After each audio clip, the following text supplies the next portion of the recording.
Just watch more Netflix. Next time, you too could be the champion of. That's okay. I'm just glad that they. It was fine. All right. Well, I'm glad everybody had a good time, and, everybody's preparing well. I hope. Roberta's down there in Florida just laughing at all of us. Yeah. But Howard too. Howard too. Hi, yeah. Right, Howard too. All right, good. We got one. Yeah, Howard.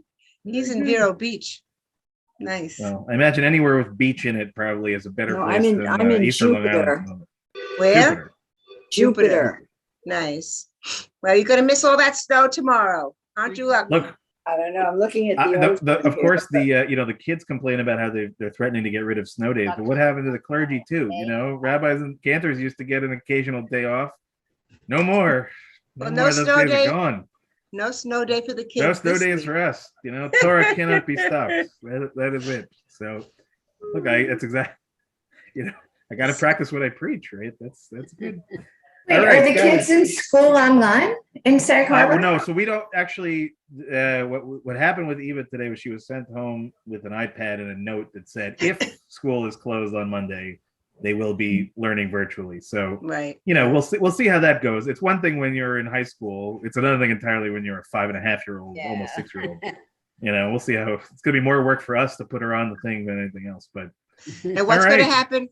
What's going to happen with Maureen's Haven? I was supposed to bring stuff over. You know what? Actually, the last I heard from Shelley, and actually, I'm glad you brought it up. We'll talk about it again at the end of the service. The last I heard from Shelley is that they are still planning on operating, that they hope that we can operate. There are definitely people who need the beds. Well, if I can get out, I will bring the stuff. That was what I said, is that I'm hoping that by Sunday afternoon that most of the major roads are plowed, but whether people can actually get out of their driveways is something entirely different. So I can't make any promises, but there is something to be said to that. So anyway, it's great to see all of you. Forgive me, I'm going to mute everybody except for Cantor Lauren, because that's what we have to do here. And we'll put us up on the screen. And Lauren, let me add you as well. Wish everybody a Shabbat Shalom, a happy pre-storm Shabbos to everyone.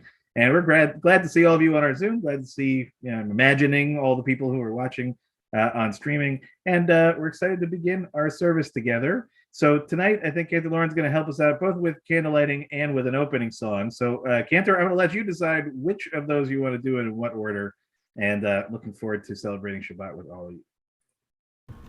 All right.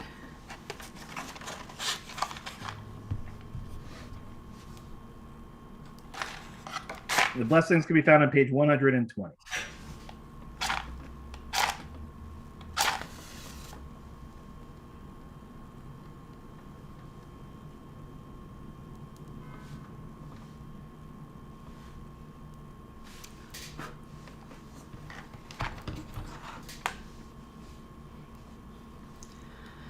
Baruch atah Adonai Eloheinu melech haolam asher kiddushanu b'mitzvotav v'tzivanu lehadlik ner shel Shabbat. Amen. Okay, Cantor, in our opening song tonight, you'll tell us. Oh, thank you, Aaron. Dutifully done. Very nice.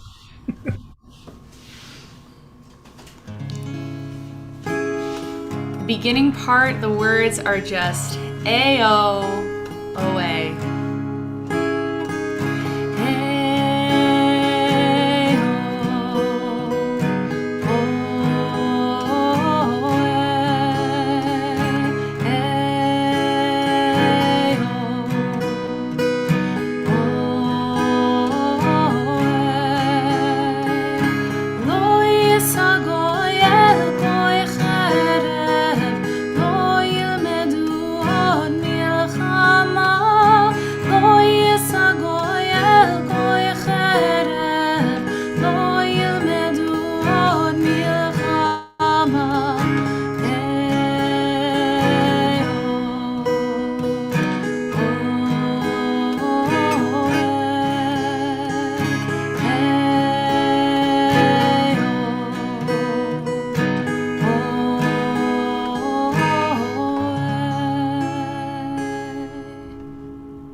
to page 130 as we begin Kabbalat Shabbat together at the very top of the page. Lechu neranena l'Adonai nairia letzorishenu nekadma fanav betoda peace mirot naria lo yananai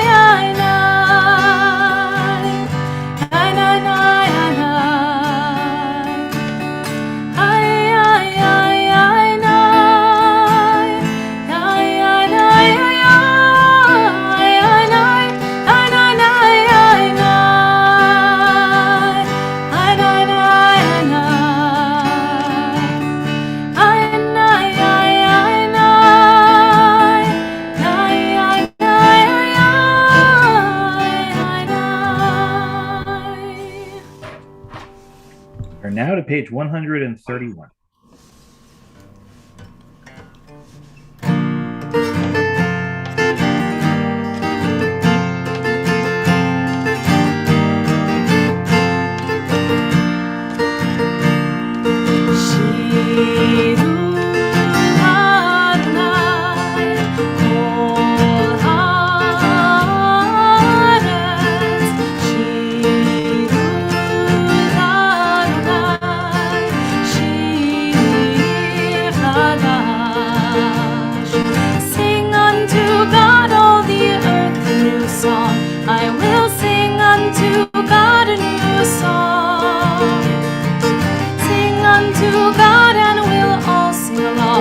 All the earth a new song unto God. Shiru Adonai kol haaretz. Shiru Adonai shir chadash. We'll turn now to page 132, or Zaru at the very bottom of the page. Oy zarua latzadik u'yishrei lev simcha. Oy zarua latzadik u'yishrei lev simcha. Oy zarua latzadik u'yishrei lev simcha. U'yishrei lev simcha. Oy zarua latzadik u'yishrei lev simcha. U'yishrei lev simcha. Oy zarua latzadik u'yishrei lev simcha.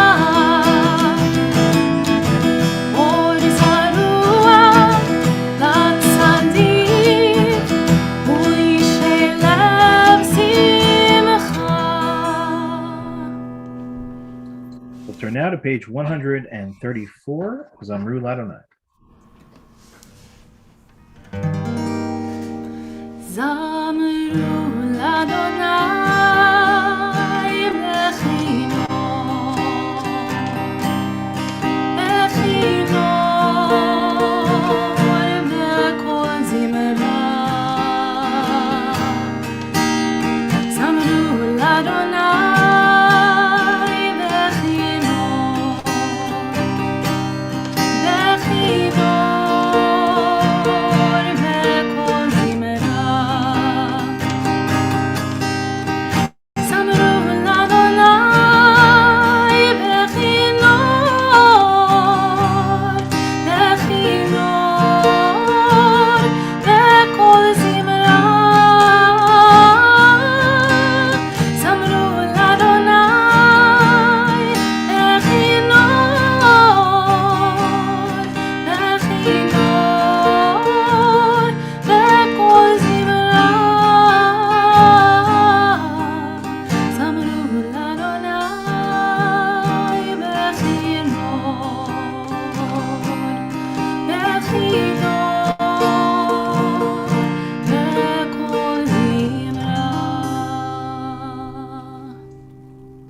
now to page 135. Rumu, last paragraph in Hebrew in the middle of the page.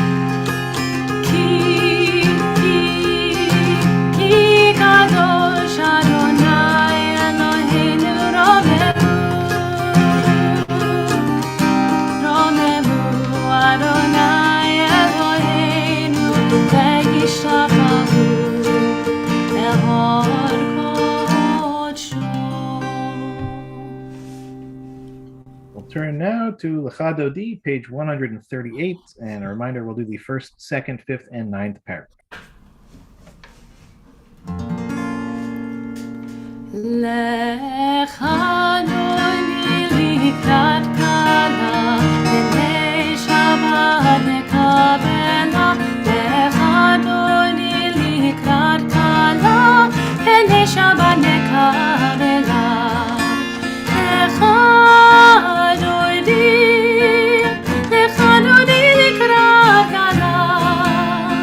Lecha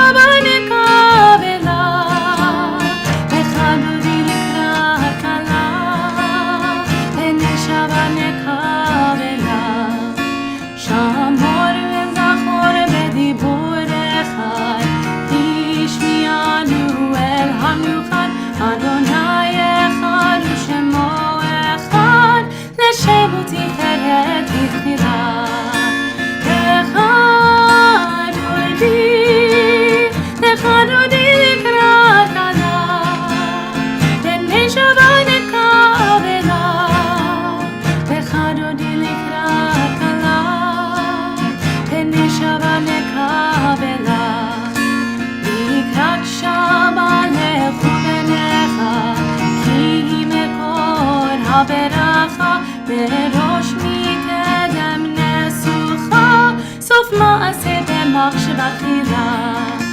לך דודי לקראת קלה, בני שבת נקבלה. לך דודי לקראת קלה, בני שבת נקבלה.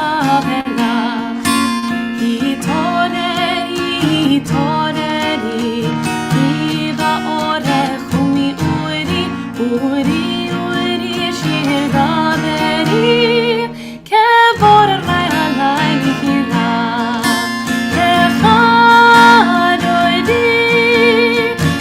דודי לקראת קלה, בני שבת נקבלה. לך דודי לקראת קלה, בני שבת נקבלה. בואי ושלום התרב עלה, גם בשמחה ובצולה, תוך אמוני עם סגולה. בואי חלה, בואי חלה.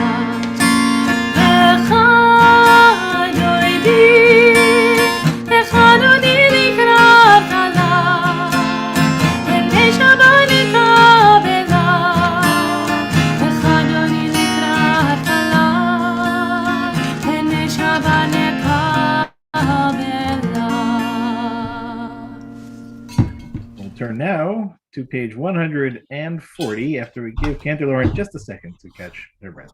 Again, page 140, top of page. מזמור שיר ליום השבת, טוב להודות לאדוני, ולזמר לשמך העליון, ולזמר לשמך העליון. מזמור שיר ליום השבת, טוב להודות לאדוני, ולזמר לשמך העליון, ולזמר לשמך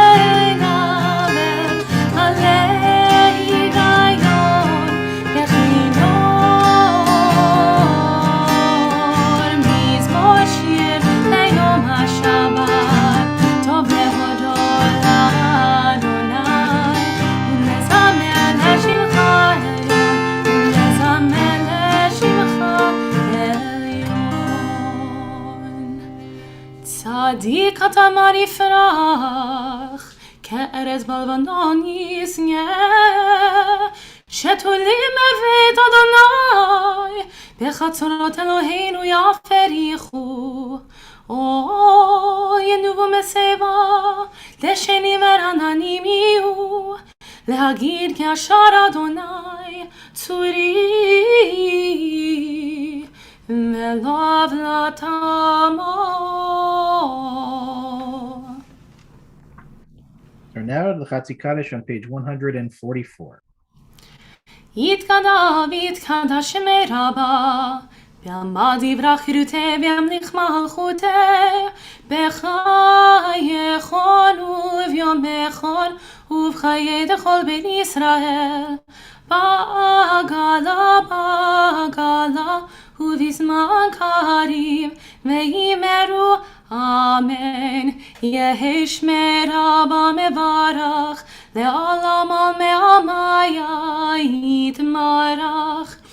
יתברך וישתבח, ויתפאר ויתרומם וינשא, ויתהדר ויתהלל ויתהלל, שמי קודשא בריחו, לילה מן כל ברכתה ושירתה, תושבחתה ונחמתה, תמירה בעלמה, ויאמרו אמן. Turn to page 146 for the Baruch. Am I awake? Am I prepared? Are you listening to my prayer? Can you hear my voice? Can you understand? Am I awake? Am I prepared? Marechu et Adonai HaMevorach, Baruch Adonai HaMevorach, Le'olam va'ed, Le'olam va'ed. Ay, ay, ay, nay, ay, nay, nay, nay, ay, nay, nay, nay, ay, nay, nay, nay. Ay, ay, ay, nay, ay, nay, nay, nay, ay, nay, nay, ay, nay, nay, nay. Please join me on the bottom of page 148. Blessed are you, Adonai, ruler of the universe, who speaks the evening into being, skillfully opens the gates, thoughtfully alters the time and changes the seasons, and arranges the stars in their heavenly courses according to plan. You are creator of day and night, rolling light away from darkness and darkness from light, transforming day into night and distinguishing one from the other. Adonai Tzvaot is your name. Ever living God, may you reign continually over us into eternity. Blessed are you, Adonai, who brings on evil. ומעביר יום ומביא לילה, ומבדיל בין יום ובין לילה, אדוני צבאות שמו, אל חי וקיים, תמיד ימלוך עלינו לעולם ועד, ברוך אתה אדוני, המריב הרבים. אהבת עולם בית ישראל, וכאבת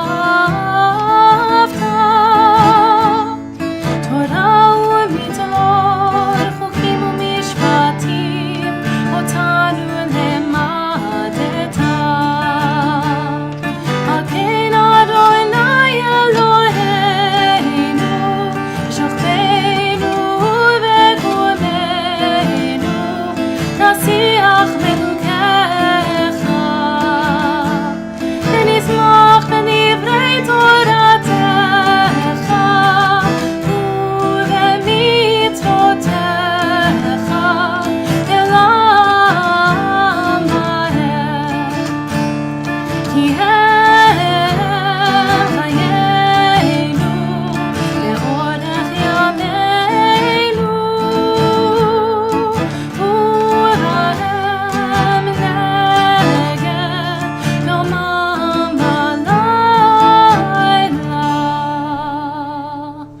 מאהבתך אל תסיר ממנו לעולמים ברוך אתה אדוני אוהב עמו ישראל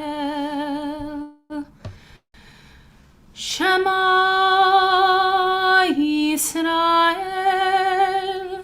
אדוני אלוהינו אדוני echad. Please join me on page 154. ואהבת את אדוני אלוהיך בכל לבבך ובכל נפשך ובכל מאודך והיו הדברים האלה אשר אנוכי מצווך היום על לבביך ושיננתם לבניך ודיברת בם ושבתך בביתך ובלכתך בדרך ושוכבך ובקומך וקשרתם להיות על ידיך והיו לטוטפות בין עיניך וכתבתם על מזוזות ביתך ובשעריך למען תזכרו ועשיתם את כל מצוותיי והייתם קדושים לאלוהיכם אני אדוני אלוהיכם אשר הוצאתי אתכם מארץ מצרים להיות לכם לאלוהים אני אדוני אלוהיכם Adonai Elohechem Emet. Let's read together now at the top of page 157. Standing on the parted shores of history, we still believe what we were taught before ever we stood at Sinai's foot, that wherever we go, it is eternally Egypt, that there is a better place, a promised land, that the winding way to that promise passes through the wilderness, that there is no way to get from here to there except by joining hands and marching together. As we turn it back to Cantor Lauren and we turn to page 158.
Now to page 160, Hashkivenu.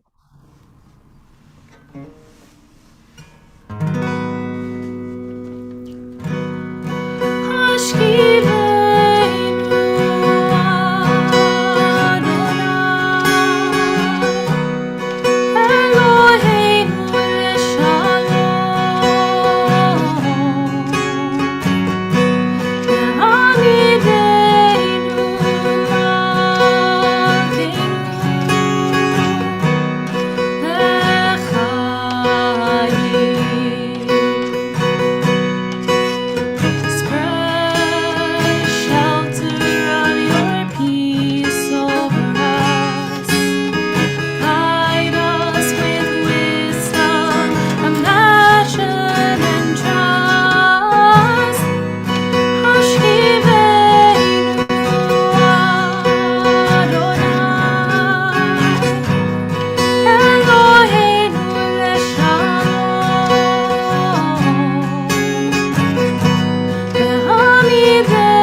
to page 162, Vishamru at the top of the page.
השמיים ואת הארץ ושמנו בני ישראל את השבת לעשות את השבת לדורותם ברית עולם וביום השביעי שבת לא נפש שבת לא נפש שבת וינפש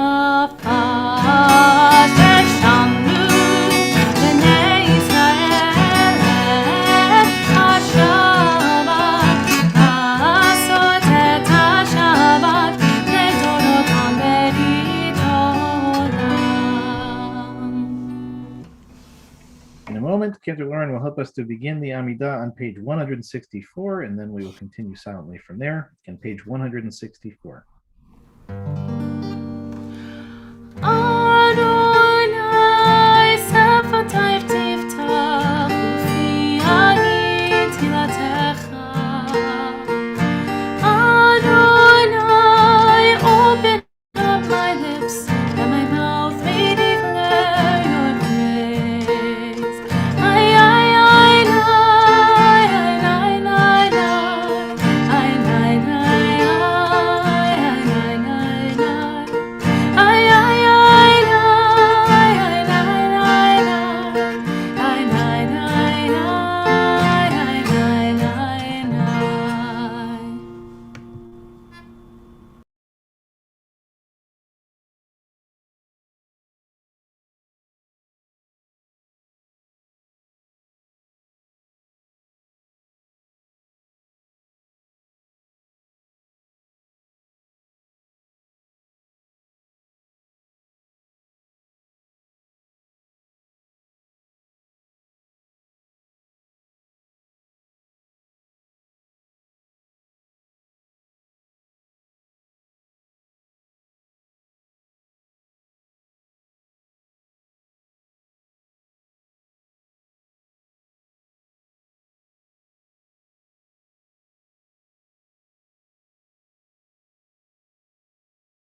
Okay. For those that are still finishing your Amidah, please continue.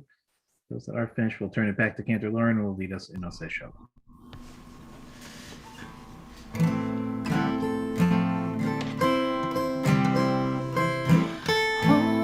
Oseh Shalom.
Turn to page 371.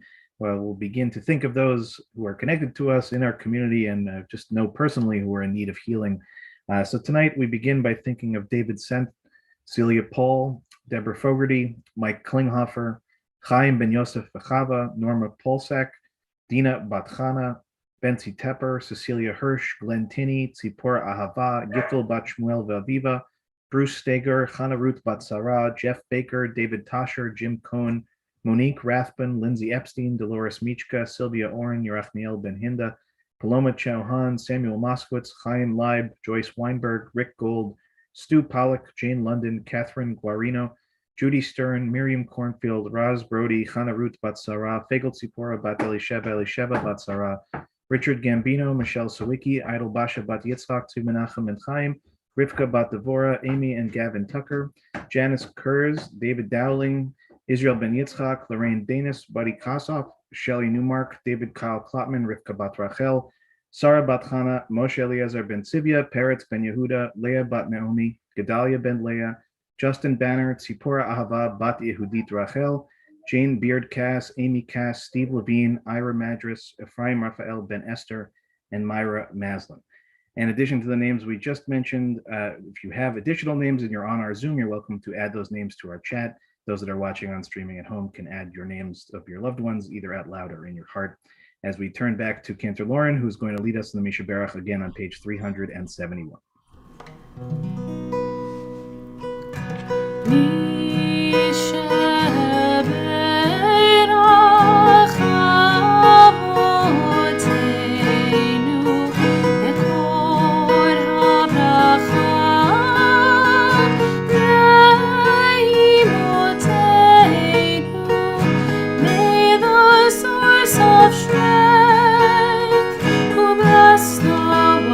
Before us, help us find the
Thank you, Cantor Lauren. Shabbat Shalom, everybody.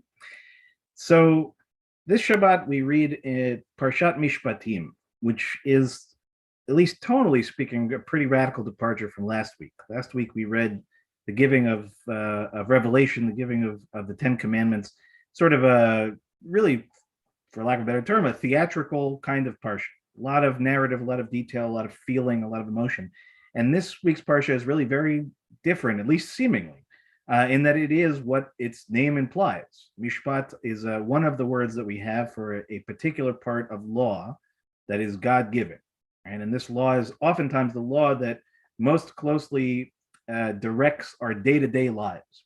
And so as a result of it, it can feel oftentimes rather dry, sometimes rather confusing, other times even perhaps a little bit challenging to our modern sensibilities. But in terms of its overall content, it really is filled to the brim with directions, instructions, commandments, expectations, and all manner of things that help to, at least presumably, direct the lives of our ancestors. And the question, therefore, is sort of how does it then speak to us in our modern times? So I want to start with a quote that comes from the Talmud itself, and that hints at the significance of this kind of law, this concept of mishpat, and of this week's parsha, which really, again, contains so many elements that relate to this concept of what does it mean to be part of a society and ultimately to follow those society's laws and expectations. So it says in the Talmud, in a section known as Bava Kama, which I'll explain a little bit more in a second as to what Bava Kama is and where it comes from, but it quotes one of the great rabbis of the Talmudic period, the Mishnaic and Talmudic period, named, basically known as Rav. He's that great of a rabbi that he's really known as, like, it's, I guess the close is going to sound like a ridiculous comparison. It's like Prince, right? At a certain point, you're just that good that you're just known by one word or by a symbol. So Rav was that well respected. And he, in the end, is quoting another colleague of his, another teacher of his, Rabbi Yehuda. And Rabbi Yehuda says that if one really wants to be a chassid, and a chassid in this context means a pious person, right? Somebody who is living a life that is judged by, let's say, one's ability to internalize and act upon the essence of Torah living, right? To be a chassid, one should fulfill the words as expressed in the section known as Nezikin in Hebrew, section known as a section of the Talmud and a section of Jewish legal thought that deals specifically with something that we would call in English as damages. Okay, some of you that might be coming from a legal background may be more familiar, for example, with the word tort. Okay, but the laws related to damages. Now, this is in contrast to Rava, another great rabbi of that time period, who says to study Pirkei Avot, which makes a lot of sense. And the rest, others say, to study Brachot, the section of the Talmud that deals with blessings. So here you have really a very contrasting concepts of, if you're trying to boil Judaism down to one thing, or if you're trying to do one thing that's going to put you on the path to being a chassid, right, a pious living Jewish person, Rav is saying that you shouldn't be focused on blessings, brachot. You shouldn't be focused on the wisdom of the sages as expressed in Avot, but in fact, you should really be paying the most attention to this idea of nizikin, of damages. So I want to try to drive into this a little bit and to understand what is this about and how does this relate to our parsha of the week. So if we take this idea, first let's take a little bit of a step back, make sure that we're operating off the same playbook. Remembering again, the Talmud is made up and is really a combination of two collections of rabbinic wisdom over periods of time, the Mishnah and a commentary known as the Gemara, which really comments on the Mishnah itself. I won't get into the more complicated nuances of this, but for all intents and purposes, the rabbis of the Talmudic Mishnaic period are really trying to, again, get to the essence of what does it mean to live a Jewish life in all of its ideas, right? Not just in the high spiritual stuff, not just in matters of worship, but in literally every element of life that one lives. And so as a result of it, it's divided into 6 tractates, 6 orders is probably a better translation of the Hebrew itself, seders. And within each of these 6 sort of lines of thinking, there are subdivisions of that. So of the 6 total, right, if you were breaking Jewish law down into 6 categories, one whole category of the 6 is just dedicated to the concept of nizikin, right? This concept of what are damages and what does it mean to be conscious of and to adjudicate issues that relate to damages. And within that, there is a breakdown of 10 subsections, of which I mentioned before, one of which I think was from Bava Kama, These are three sections that in the Mishnah were originally one and separate into three. Baba is the Aramaic word for a gate. So Baba Kama is the first gate, Baba Metzia is the second gate, and Baba Batra is the third gate. And then it goes into the Sanhedrin, the description of the sort of the jurisprudence, the legal body that takes care of these issues. It goes through sort of all manner of things. But principally, what this whole section is really dealing with, again, is this concept of what happens when something goes wrong, right? What happens when, and they spend a considerable amount of time dealing with this, an ox that belongs to one person happens to be walking near an ox that belongs to a second person, and the ox gores the second ox. Who is responsible? Believe it or not, a tremendous amount of one of our most sacred literatures, right, the Talmud, is made up and focused on trying to figure out, what do we do when we fall into a neighbor's pit? What do we do when we have a noisy neighbor who cuts down our trees? What do we do, right? All of these things that together make up something much larger than that. So I want to give you a little bit of a taste of what Baba Kama is talking about. It tells us a little bit actually in the first Mishnah, the first thing that it teaches about what this is all about. And again, you'll wait patiently for me to try to draw this all back together in a full circle. First, let's learn a little Talmud. So what does Baba Kama start with, right? What does this sort of first section of the order of Nizikin start with? It says that really there are four primary categories of damage. The first category, as I wasn't joking, is the ox. Okay, the second category is a pit. The third category is a somewhat hard to translate word maveh, which the rabbis in the Gemara explain is really, if I remember correctly, is a tooth. What it really refers to is either an animal or eventually becomes also human beings who cause sort of a physical damaging of somebody else. Okay, right? An ox doing the damage is more just by it running into things. Okay, so I'll explain that distinction in a second. And the last one of the four is fire. Okay, so the ox, the pit, the tooth, right? Something sharp, and fire. Okay, these are the four primary categories of damage. Okay, now it says here, it's very important. The ox is not similar to the maveh.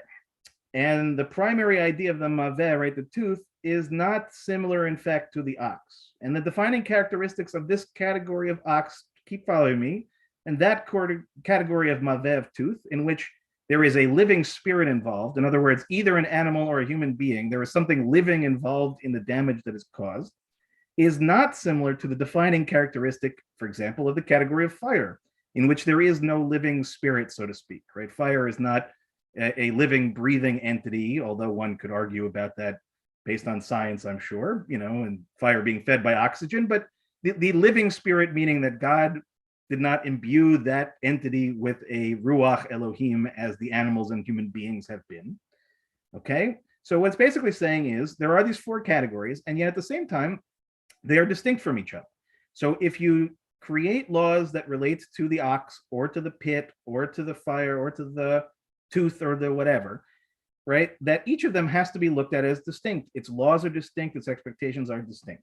Okay, and so as a result of it, we don't try to compare them. Nor do we compare it, right, when you're thinking about damages that are created by the ox or the maveh. Their typical manner, it says, is for things like that, the damage to proceed from one place to the other and cause damage, right? In other words, that it's a moving object, as it were. And this is defined as being different, for example, from the pit, which is not moving, right? It's a static object. It's not in moving, right? So all these are just examples to, again, give us the sense that each of these four things, these four elements, are completely unrelated. Now, here's where it gets interesting. The common denominator of all of these components is that all of these primary categories, all four of them, is that their typical manner is to cause damage. I'll explain that in a second. And therefore, the responsibility for their safeguarding to prevent them from causing said damage is incumbent upon you. Okay, and I will say that to emphasize it. The text is very specific. It does not say us, it does not say we, it's not a plural. It says you very specifically, each and every one of you. So Warren, apparently you should know you are responsible for all of these, right? What is it really trying to say? What is the essence of this trying to say to us? Is that it's not saying that the reason why people exist is to cause damage. Not saying the reason that oxes exist is to cause damage or fire exists to cause damage. It's saying that the natural course of all of these things is that sooner or later, they are likely to cause damage. There is the potential of them to cause damage. And therefore, the question is asked, who is responsible for that damage once it occurs? And so the rabbis are emphatic to say, okay, and I'll explain it a little even further, emphatically to say that the responsibility is on you, is on me, is collectively on all of us, but it is personal. Okay, just because there is a pit and it's a static object, if that pit is on our property, it is ours. And we are responsible for the things that it may or may not do. Okay, and so the Talmud continues, the Mishnah continues, and when a component of any of these categories causes damage, the owner or generator of that component that caused the damage is obliged to pay. And with regard to anything for which I become responsible for safeguarding it, anything that's in a category of something that I should, under normal circumstances, be responsible for, if I don't take care of safeguarding it properly, even if I didn't do the act itself, okay, right? Even if I'm not the ox that caused the problem that got loose in my neighbor's yard, right? Even if I'm not the one who dug the pit on my property, if it's within my responsibility to safeguard and I don't do it as I am supposed to, I am liable, right? I am responsible. So what is this all about, and where does this go back to, right? It goes back to this first statement that was made by Rav, and actually really quoting Rabbi Yehuda, who says that if you really want to be a Hasid, if you really want to be a pious person, the section of the Talmud, the section of our tradition that you ought to spend the most time studying is the section on Nizikin. So why is that the case?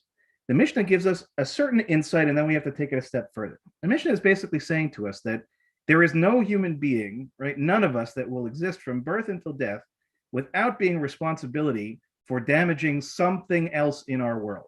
It's just matter of fact, either directly or indirectly, we are likely at some point or another to cause damage to our neighbor, to our friend, even potentially to our loved ones. That there is a deep and very significant responsibility to understand the capacity to make those damages, to do what we need to do to safeguard as much as we possibly can to violating them, and to take responsibility and ownership should the damage occur, to find a restitution for the damage that we have caused. In other words, if we have to boil it down, what is this whole section of the Talmud really about? What is this whole idea of Nizikin all about? A, we are not alone. Okay, we share a life with other people. And by sharing a life with other people, the gift and the privilege that is, we have an intense responsibility to protect people around us and to do what we need to do in order to prevent, as much as is humanly possible, the cause of destruction, both on a small scale and on a large scale. Okay, it doesn't just have to be a question about our ox and our neighbor, right? It can be about something much, much, much more than that. A collective responsibility for the world in which we share and the way in which we treat other people. So what I think that ultimately Rav is talking about here, and Yehuda is talking about here, is that it's important to study Avot, right? It's important to study the sort of pithy wisdom of our ancestors. It's essential to study brachot. We need to understand blessings. We need to understand how to pray. We need to understand all of those things. But sort of lost in all of that spiritual shaping, right? All the experience we had last week with the revelation of God to us at Mount Sinai, right? All of that stuff, we can't lose sight of the real minutia, right? But at the same time, the underpinning minutia of it all, right? The things that determine and distinguish how we are meant to live in a shared world, and how we are meant to live in a world in which we know we are both likely to damage and be damaged as well. And I think there is a great amount of wisdom here. And the truth is, let's put our cards on the table. I have not studied Nizikin enough, okay? And it's actually challenged me in a great deal to say this is not the part of the Talmud that I tend to gravitate towards. There's a reason I'm a rabbi and not a lawyer, okay? Some of this stuff is really a lot of technical and challenging rhetoric. It's not been my natural instinct to go there. And yet the more I've thought about it since I came across this teaching, the more I realize how important it is what Rob is really saying. It doesn't mean that every piece of law is going to be applicable, right? Most of the laws of Mishpatim are things that shouldn't really exist for us anymore, that are prescriptions that for various reasons have fallen out of our modern sensibilities. It's not about the specifics necessarily as much as it is about understanding the logic and the feeling behind it. And I think, again, the more that I come back to this idea that when we understand this broad concept of the idea that nizikin are part of existence, or part of life, right? That we live to some degree in a damaged world, and we are a part of that damaging and being damaged. That having an overall concept of just how important it is to really think about the details of it, right? And what do we do, right? How do we create a circumstance where it's not just about damages taking place, but there is restitution, that there are ways for people who have felt hurt, ultimately speaking, to find a way out of that hurt circumstance. And those that have done the hurting, to find ways to tshuva, right? To find ways to repentance, not just in words, but very much in deeds. Sometimes it's not possible, right? Sometimes you can't just replace one thing with another. It's the challenge of this week's parsha to a large degree. The concept of, an eye, for example, literally taken, doesn't work. However, I think a lot of, right, and if we took about, again, if you have 6 orders of the Mishnah, if you were subdividing the Jewish, spiritual and practical realm into only 6 lines of thought, to think that one whole line of those 6 is just dedicated to this concept of understanding damages and their repercussions that ripple out through communities. I think that alone is an indication to us that there is something here for each of us to really investigate and to engage with. So I know that Talmud may be, or at least may seem like it's a step further than many of you feel like you can go on your own. All the more reason to, join some of my classes, because you never know when some of this stuff will find its way in. But you will be amazed at what you can learn out there. And if you type in the magic word for tonight's Dvar is Nezikin. Okay, if you type that into Google, you will be amazed at the things that you may come across and you may learn. And yes, a lot of it may deal with oxes and pits and fires and people getting gored by animals and things of that nature. But I think, again, if we can see that there is really something bigger going on here, and really point back to what Rav and Yehuda are ultimately teaching us, is that really understanding, again, this concept of what it is that we are potentially capable of doing, both in the negative and in the positive, right? What we do to damage and what we do to repair that damage is key. And as I saw Kathy put into the chat, right, the question of whether Tikkun Olam, the concept of Tikkun Olam, derives itself from here. Tikkun Olam is a broader concept, and one in which actually we have taken the original concept of it and in situ and changed its meaning a little bit to be a little bit broader. We use it now as sort of a stand-in terminology for social justice or social action work. It wasn't originally quite conceived that way. But the idea of living in a world that experiences brokenness, and using the concept of letaken, of tikkun, right, of repairing that brokenness, is very much a core concept, especially for us today. And so even though it's not a direct line of thinking, the concepts are related concepts without a doubt. And I think that one of the reasons why we can sort of take this idea of tikkun olam that we tend to think about only in sort of global sense or in communal senses, and think about it actually very personally, right? What are the kinds of damages that we can cause even just within our own homes, within our own relationships? It doesn't have to involve the ox or the pit, right? It can involve words, it can involve business interactions, it can involve simply how we treat the people who are in our employ.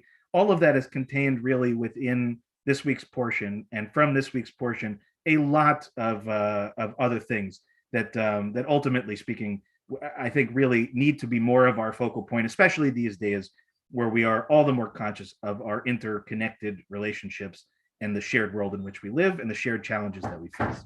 So with that, my dog is banging on the door, which is probably the end of my sermon time. But I wish you all a big Shabbat Shalom, and I hope that you'll get a chance to study a little bit. And with that, I certainly wish us all a Shabbat of peace.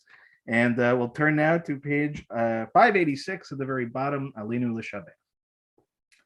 Alinu L'Shabbat Ladon Hakol Latet Gedula Liotze Breshit Shelo Asanu Kegoye Haratzot Velo Samanu Kemishpechot Adama Shelo Samach Elkeinu Kahem Vegor Aleinu Kechol Hamonam Vanachnu Korim Umishtachabim Umodim Lifnei Melech Malchei Hamlachim Hakadosh Baruch Hu. Page 591. V'nehemar v'haya Adonai lemelech hakol haaretz bayom hahu yeh Adonai echad u'shemo echad. We'll turn now to page 598. In a moment, we'll recite the Mourner's Kaddish. Before we do that, I'd like to acknowledge first those in our community who have passed in recent months. Dr. John Aberkin, Morris Dickstein, Faith Diskin, Linda Donath, Jay Fagan, Ellen Frank, Sandra Furman, Evelyn Gelb, Arthur Grossman, Gerald Hirsch, Mark Joseph, Deirdre Klein, Leo Leibowitz, William Lipman, Audrey Lubo, Morty Lynn, Jerry Monroe, Nancy Nagel, Harry Olstein, Geraldine Rosen, Harriet Roth, Jeannie Rubin, Howard Schreier, Paul Silver, Marlise Silverberg, Blanche Sklar, Rita Snyder, Joan Strong-Tangzilius, and Virginia Tizer. We also mark the art sites that occurred during last week for Sylvia Alderman, Janet Blum, Judith Brandenburg, Estelle Eagle, Yale Gelman, Rose Katz Grossman, Stanley Henley, Terry Katz, May Kelman, Jack Klitnick, Joseph Krennick, Barnett Kruger, Gail Ann Lowe Maidman, Samuel Marks, Murray Potashik, Abraham Riskin, Maya Ritvo, Beverly Ronick, Nettie Rosenstein, Carol and Richard Shine, Joseph Schultz, Lola Snyder, Marcus Spitz, and Frida Tarlow. In addition to the names that we've shared, if you're on our Zoom and we didn't mention a name, please feel free to mention that in chat. Otherwise, if you're at home, to hold your loved ones in your hearts and invite the mourners to join with me on page 598 as we recite the Mourner's Kaddish together. Yitkadal v'yitkadash shemei Rabbah, ve'alma divra chirutei v'yamlich malchutei, v'chayichon uv'yomechon uv'chayei dechol Beit Yisrael, v'agalav v'zman kariv v'imru amen. Yehei shemei mevarach le'olam le'omei almaya. Yitbarach v'yishtabach v'yitpa'ar v'yitromam v'yitnaseh v'yitadar v'yit'aleh v'yithalal shemei dekudsha brichu. Le'ela min kol birchata v'shirata tush bechata v'nechamata da'amiran be'alma v'imru amen. Yehei shalom araba min shemaya v'chayim alinu v'al kol Yisrael v'imru amen. Oseh shalom b'mromav hu ya'aseh shalom. Aleinu v'al kol Yisrael v'imru amen. Zichronam livracha, may every one of their memories be for a blessing. Okay, Shabbat shalom, everyone. So announcements. First announcement is so I don't forget, he's not on the Zoom tonight, but he is hopefully watching. It is our immediate past president, our favorite, ex-dictator in charge, Neil Fagan's birthday. So we're singing Neil a happy birthday, at least in our minds. So Neil, if you're happy in Florida where it's nice and warm, we hope you're enjoying yourself for sure. And speaking of, those of us that are stuck back up in the Northeast, if you're in the area, if you feel that you are not prepared for the storm, if you need help that we can provide, please do let me know. I'll do my very best to coordinate whatever we can to help you. I hope that you're all hunkered down. It looks like it is the real deal, so please be very safe this weekend altogether. One just quick note before I get to the announcements. I fully expect and hope that Cantor Laura and I will be online leading the service tomorrow. It's very possible in this neck of the woods, power can go out. So if something happens and you don't see me appear at 9:30 in the morning, don't worry. I'm sure we're fine, but I just don't want anybody to freak out. But I fully expect that we will have services beginning at 9:30 tomorrow, live streamed on our website, YouTube, and Facebook, and that we'll still be in power and in business for Torah study at noon. Who would want to stop all of that, right? I think if anything, it'll be a great day. You get your hot chocolate and you sit there and learn some Torah. It would be great. So again, all of that we hope will go off without any problems and tomorrow. There was a question about Sunday with Maureen's Haven. The last that I've heard from Shelley, and we can send out an update, is that we were asked to still facilitate the shelter for this Sunday. There are definitely people who still need the beds. We don't know what the roads will be like, but we're hoping for the best.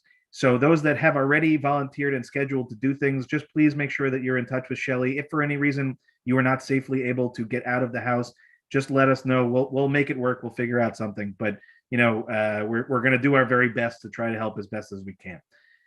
Also coming up this week, B'nai Mitzvah will have its meeting at 9:00. Virtual Hebrew School will be at 4:00. There is no social justice meeting this week, unless I'm mistaken. And if I'm wrong about anything, just correct me in the chat, and I will take care of it. Just as a note for those that are in my Heschel class, that if you didn't get the news, we have officially switched class to Mondays at 12:00. So Mondays at 12:00, starting this Monday.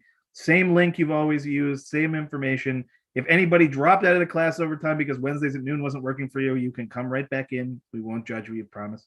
Okay, you can come back in again. So that'll be Mondays going forward at noon. So looking forward to that.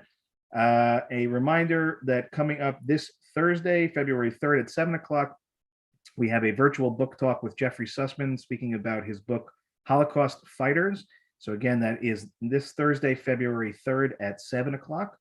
We also have a few other things coming up in February to highlight our next series in the Film Shul course, this one focusing on a favorite of mine, Mel Brooks. We also have an online course about anti-Semitism that is open to all teens on the East End. So anybody, whether they're part of our community or if anybody that you know, we've worked together with the AJC to put together a series of programs. We thank our anti-Semitism committee and Shelley especially, who's been really essential in putting all of that together. We also have a virtual tour of the Vienna Historical Museum's Old Musical Instruments collection.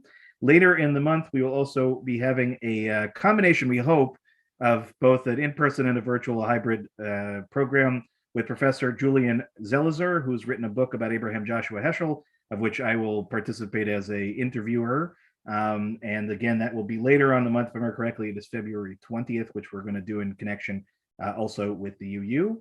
Later in the month, we actually have a very interesting program that was brought to my attention by a friend of ours, Brenda Simmons, who is involved with the Southampton African American Museum, which only recently has opened and has really been a great friend of the temples over the last few years in particular.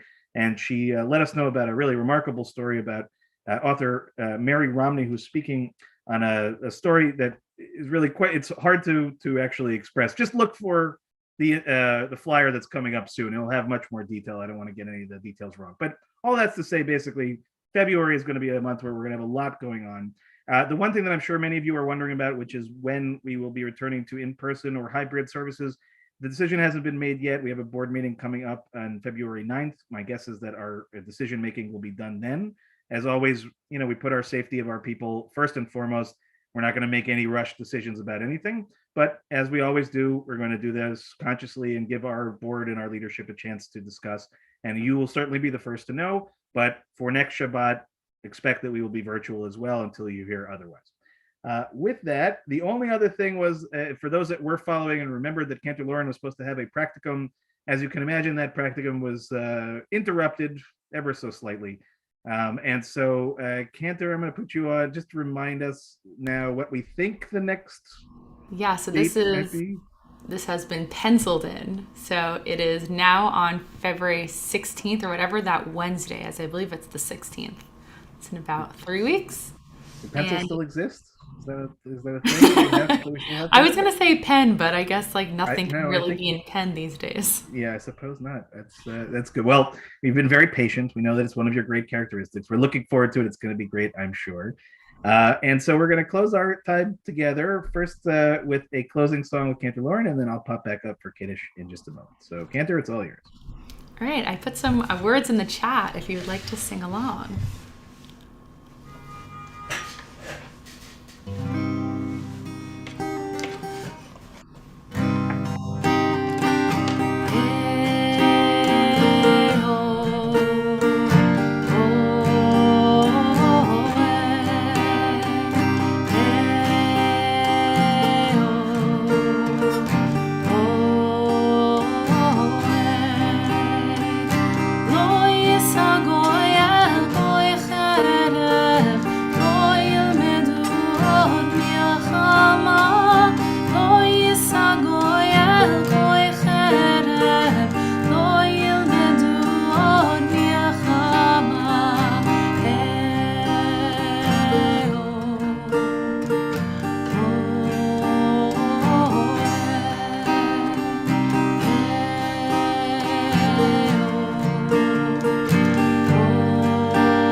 Okay, if you have a Kish Cup, you're welcome to join me. We're on page 123. Baruch atah Adonai Eloheinu melech haolam borei peri hagafen.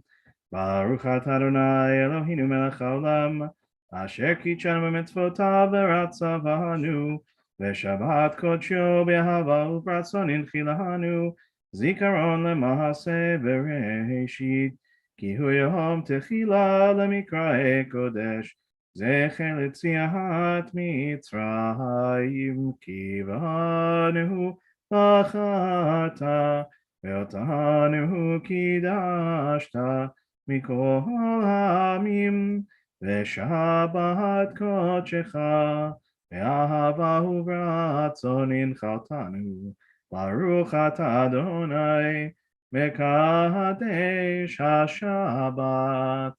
Amen.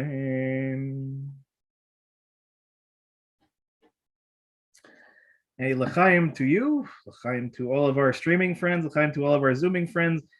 So we're going to, at this point, say goodnight to our streaming friends. Anybody who's on the Zoom would like to stick around, you are more than welcome to. Shabbat Shalom. Again, services, we hope, 9:30 tomorrow, snow or shine. And thank you, Keter Lord, for a great job, as always. Okay.